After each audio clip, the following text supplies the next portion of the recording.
আমি চেষ্টা করে থাকি বাংলাদেশ থেকে যে সমস্ত ব্যবসায়ীরা আসে তাদের যে সমস্ত তথ্য দরকার সেই তথ্যগুলো তাদেরকে আপনাদের মাধ্যমে প্রোভাইড করব, বা আপনি ট্যুরিস্ট গাইড হিসেবে কাজ করবেন।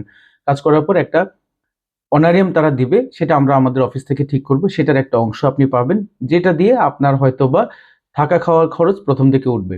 এরপরে হয়তোবা আপনি ভালো কাজ করলে আরো কিছু টাকা বা আরো কিছু আরএমবি বেশি পাবেন। আর পাশাপাশি আপনার ব্যবসা তো থাকলোই। এই কাজটা তো প্রতিদিন হয় না। একদিন পর, পর হলো বা প্রতিদিন হলো বা মাঝে, মাঝে থাকলো না। যখন কাজ থাকলো না আপনি আপনার ব্যবসা করবেন এবং তাদেরকে যে জায়গায় নিয়ে যাবেন সেই জায়গাতেও আপনার ব্যবসায়িক কাজ হবে। এইজন্য আপনি যেটা করতে পারবেন যে এক ঢিলে দুই পাখি হবে। আপনি আপনার ব্যবসার কাজে যাচ্ছেন অথবা একজন টুরিস্ট তার ব্যবসার কাজে সেখানে গেছে, সেখানে আপনারও কিছু কাজ হইতে পারে। আপনার ব্যবসা শেখার জন্য এটা সহায়ক হতে পারে।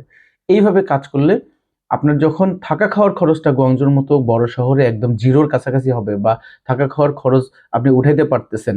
এর পাশাপাশি আমি চেষ্টা করব বিমানের খরচটা কিভাবে উঠাতে পারেন এইটার ব্যাপারে চেষ্টা করা।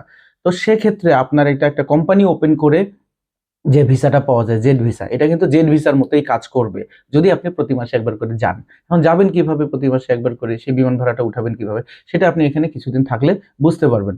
অল্প অল্প করে আগাইতে হবে। প্রথমে আপনি আপনার বেসিক খরচটা উঠানোর চেষ্টা করেন, এরপরে বিমান ভাড়া, তারপর আপনি লাভ করবেন।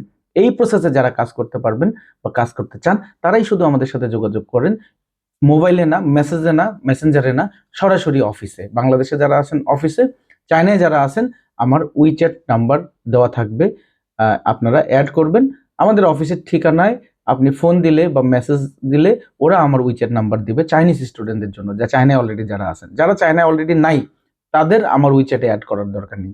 ধন্যবাদ, সুস্থ থাকবেন।